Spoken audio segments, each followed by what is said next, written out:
Viver em um rancho traz dias difíceis, mas eu sempre amei a simplicidade disso. As manhãs cedo, o som dos animais, o céu infinito se estendendo sobre acres de terra aberta. Esse era o meu pedaço de paz. Foi por isso que aquelas pegadas me pegaram tão de surpresa. Começou numa manhã de início de primavera.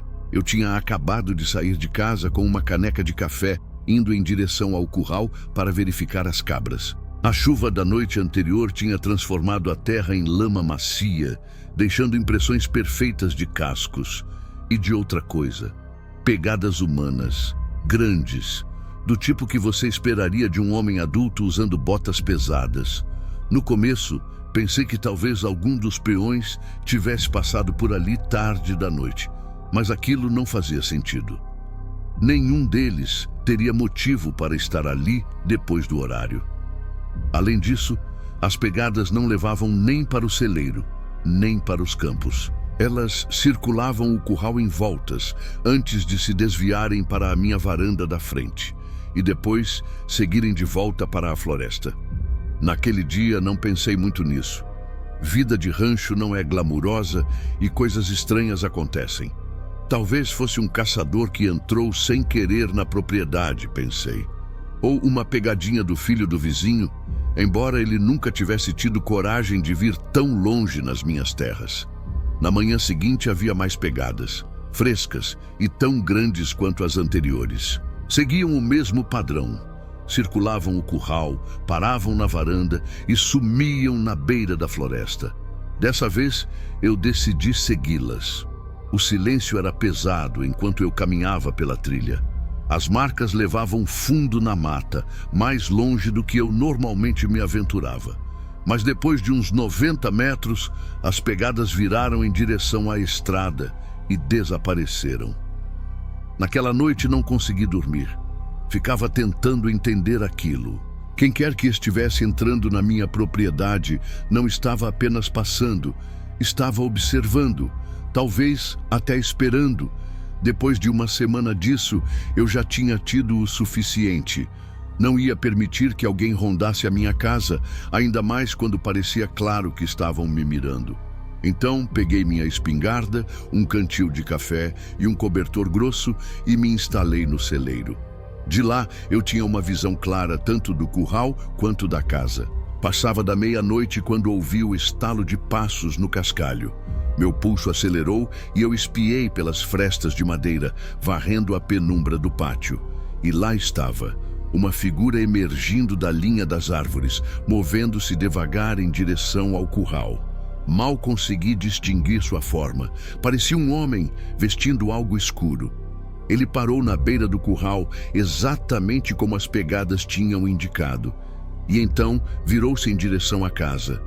Foi quando percebi uma segunda figura. Esta ficou parada à beira da floresta, camuflada entre as árvores. Não se mexia, apenas observava como se estivesse de vigia. Apertei a espingarda nas mãos. Não podia simplesmente ficar ali parado. Fiz a única coisa que me veio à cabeça. Disparei 2 tiros para o alto. O som ecoou pelo rancho, despedaçando o silêncio da noite. A figura perto do curral congelou, depois girou em direção às árvores. Por um momento, achei que fossem correr, mas então um estalo alto ecoou, e uma bala atingiu a porta do celeiro a poucos metros de onde eu estava agachado. Instintivamente me abaixei, o coração disparado, quando outro tiro soou. Lasquinhas de madeira voaram da parede e percebi com clareza gelada. Aquilo já não era apenas invasão. Essas pessoas estavam armadas e não tinham medo de revidar. Mantendo-me baixo, rastejei até o outro lado do celeiro, onde meu caminhão estava estacionado. Meu celular estava no bolso do casaco. Com os dedos trêmulos, liguei para a polícia. A voz da atendente era calma, mas eu mal conseguia me concentrar. Passei meu endereço, expliquei a situação em sussurros desesperados, torcendo para que eles não me ouvissem. Eles estão armados, sussurrei. Por favor, mandem alguém rápido. Ela me garantiu que a polícia estava a caminho, mas aqui, no meio do nada, Eu sabia que ia demorar demais. O celeiro estava escuro como breu, iluminado apenas por um fio de luar que entrava pelas frestas. Me escondi atrás de um monte de fardos de feno, atento a qualquer movimento. Por um tempo, só havia silêncio. Então, ouvi passos rangendo na varanda. Eles estavam na casa. Segurei a respiração, cada nervo em alerta, imaginando-os invadindo, mexendo nas minhas coisas. Ou pior, minha mente disparava pelos piores cenários e me amaldiçoei por não ter instalado câmeras antes. De repente, outro som. Cascalho sendo pisado, mas dessa vez se afastando. Espiei por uma abertura na madeira. As figuras estavam recuando para a floresta. Uma delas carregava algo na mão, mas não consegui distinguir o que era. Cada minuto parecia uma eternidade. 40 minutos depois, luzes vermelhas e azuis piscaram no fim da minha estrada. Quase chorei de alívio. Corri até os policiais e contei tudo. Eles vasculharam a propriedade, mas os intrusos já tinham sumido. Encontraram as mesmas pegadas que eu vinha vendo há dias, além de cápsulas de bala na beira da floresta. Um deles especulou que poderiam ser caçadores ilegais ou ladrões sondando a área. Mas eu não estava convencido. Por que observar por dias antes de agir? E o que carregavam quando foram embora? Nas semanas seguintes, instalei refletores e câmeras. A polícia prometeu patrulhar com mais frequência, mas eu sabia que não podia contar com isso. Aqui fora, você está praticamente sozinho. As pegadas nunca mais apareceram, mas a lembrança daquela noite nunca me deixou. Sempre que saio de casa, meus olhos buscam a linha das árvores, esperando ver alguém escondido ali. Quem quer que fossem, conheciam minha terra melhor do que eu e não tiveram medo de atirar em mim. Pensar nisso ainda me dá arrepios. Vida no rancho pode ser pacífica, mas está longe de ser previsível. Antes de continuarmos para a próxima história, não deixe de se inscrever e dar like no vídeo. Isso fortalece muito o canal.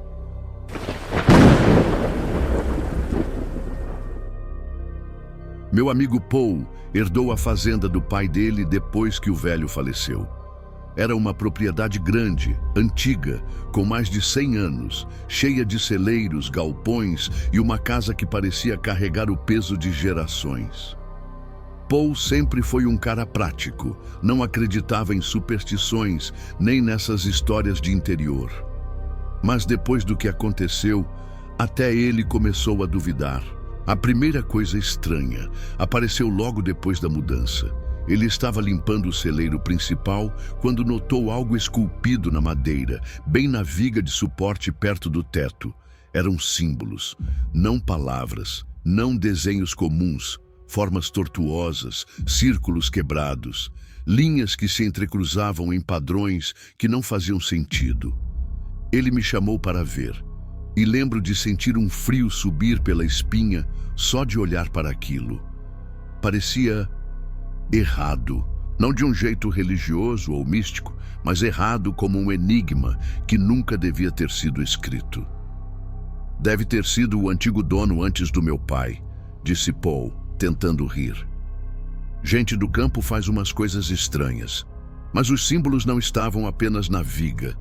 Dias depois, ele encontrou mais, riscados na madeira atrás do galpão de ferramentas. Depois, embaixo da varanda da frente. Sempre no mesmo estilo, sempre discretos, como se alguém tivesse feito questão de escondê-los. Na terceira semana, Paul acordou com um barulho forte vindo do celeiro. Achou que fossem os cavalos, mas quando entrou, os animais estavam agitados, empurrando as baias, bufando. E lá, na porta de trás do celeiro, havia um novo símbolo, fresco. Como se tivesse sido feito naquela noite. Ele jurava que não estava ali no dia anterior. Foi aí que ele instalou câmeras. Mas as coisas só pioraram. Uma noite, me ligou, a voz tremendo. Disse que tinha assistido às filmagens. Às 3h17, a câmera capturou um vulto entrando no celeiro. alto, magro, se movendo devagar. Não havia som de passos, não havia rosto visível, só uma sombra se arrastando pela madeira. E no instante em que a figura passou pela parede, a câmera falhou. A tela ficou cheia de estática. Quando voltou ao normal, havia um novo símbolo gravado no chão. Paul ficou obcecado. Passava os dias tentando decifrar aquilo, pesquisando livros velhos, fóruns na internet, até conversar com um professor de história de uma universidade próxima. O professor foi até a fazenda, olhou os símbolos e empalideceu. "Apague isso", disse ele. "Queime, destrua, faça o que for, mas não deixe isso aqui." Quando Paul pediu uma explicação, o homem só respondeu: "Isso não é coisa de gente." Naquela noite, Paul tentou seguir o conselho. Pegou gasolina, fósforos e foi até o celeiro. Mas antes que conseguisse riscar o fósforo, ouviu o barulho. Passos atrás dele, lentos, arrastados. Ele virou, mas não havia ninguém, só as sombras longas dos fardos de feno. Foi então que os cavalos começaram a gritar, como se estivessem sendo atacados. Paul correu até eles, mas não viu nada, e quando voltou a olhar para a porta, os símbolos que ele tinha tentado apagar estavam de volta, mais escuros, como se marcados a ferro. Ele nunca mais dormiu no celeiro depois disso. Mandou fechar as portas com correntes grossas e só entra lá de dia acompanhado. Até hoje, ninguém sabe quem fez aqueles símbolos ou o que significam. Mas Paul jura que, às vezes, acorda no meio da madrugada com o som de passos no quintal. E quando olha pela janela, vê sombras se movendo perto do celeiro. E toda vez que isso acontece, ele lembra das palavras do professor: "Isso não é coisa de gente." O que está achando das histórias até aqui? Deixa nos comentários de que cidade e o horário que você está ouvindo esses relatos. Max era o tipo de cachorro que fazia você se sentir seguro só de estar por perto. Um pastor alemão robusto, leal até o fim, com um faro tão aguçado que parecia pressentir coisas antes mesmo de acontecerem. Eu confiava nele mais do que em qualquer alarme ou fechadura. Por isso, quando ele começou a agir estranho, eu soube que algo não estava certo. Tudo começou em uma noite abafada de verão. Eu estava sentado na varanda, cerveja na mão, observando o pôr do sol pintar o horizonte de vermelho e dourado. Max deitava a meus pés, como sempre fazia, relaxado, mas atento. De repente, suas orelhas se levantaram. O corpo inteiro dele ficou rígido. Ele se ergueu devagar, rosnando baixo, os olhos fixos na linha da floresta que cercava a fazenda. "O que foi, garoto?" perguntei, tentando ver o que ele via. Não havia nada além de sombras, se alongando entre as árvores. Mas Max não tirava os olhos dali. Ele avançou alguns passos, o pelo do dorso eriçado, os dentes à mostra. Era como se estivesse enfrentando algo invisível. Naquela noite, ele se recusou a entrar em casa. Ficou na varanda, de guarda, andando de um lado para o outro, até o sol nascer. Eu até tentei levá-lo para dentro, mas ele rosnou. Não para mim, mas para a floresta. Nos dias seguintes, o comportamento só piorou. Max, que sempre corria feliz pelos campos, agora se mantinha próximo da casa, atento, farejando o ar. À noite, ele latia sem parar, sempre voltado para as árvores. O som ecoava pela escuridão, me mantendo acordado e inquieto. Na terceira noite, ouvi também passos, lentos, arrastados, bem no limite da floresta. Quando as lanternas varriam o local, não mostravam nada. Mas Max sabia. Na quarta noite, acordei com um estrondo. Max estava na porta da frente, arranhando como se quisesse arrebentá-la. Peguei minha espingarda e corri até ele. Foi quando ouvi um barulho metálico vindo do celeiro. Com o coração disparado, atravessei o quintal. Max correu na frente, rosnando feito louco. Quando empurrei a porta do celeiro, o fedor de suor e ferrugem me atingiu. As ferramentas estavam espalhadas, e no canto, bem nítidas na poeira, havia pegadas enormes. As mesmas que eu vinha encontrando perto do curral semanas antes. Max latiu tão forte que parecia enlouquecido, como se estivesse enxergando algo que eu não conseguia. Atirei para o alto, o som ecoando pela noite. O barulho que veio depois não foi de um animal fugindo, foi de passos correndo, pesados, humanos. Corremos até a varanda, onde Max ficou de sentinela o resto da noite. Eu não preguei o olho. Na manhã seguinte, encontrei algo na beira da floresta. Um pedaço de pano escuro, rasgado, preso em um galho. Não era de nenhum dos meus vizinhos, isso eu tinha certeza. Depois disso, Max nunca mais foi o mesmo. Continuava leal, mas sempre em alerta, como se esperasse que aquela coisa voltasse. E talvez tivesse razão, porque mesmo agora, anos depois, às vezes ainda acordo no meio da noite e o encontro de pé na varanda, rosnando para a escuridão. E sempre que vejo isso, lembro do que meu pai costumava dizer: confie no instinto de um cachorro. Ele sente o que nós não conseguimos.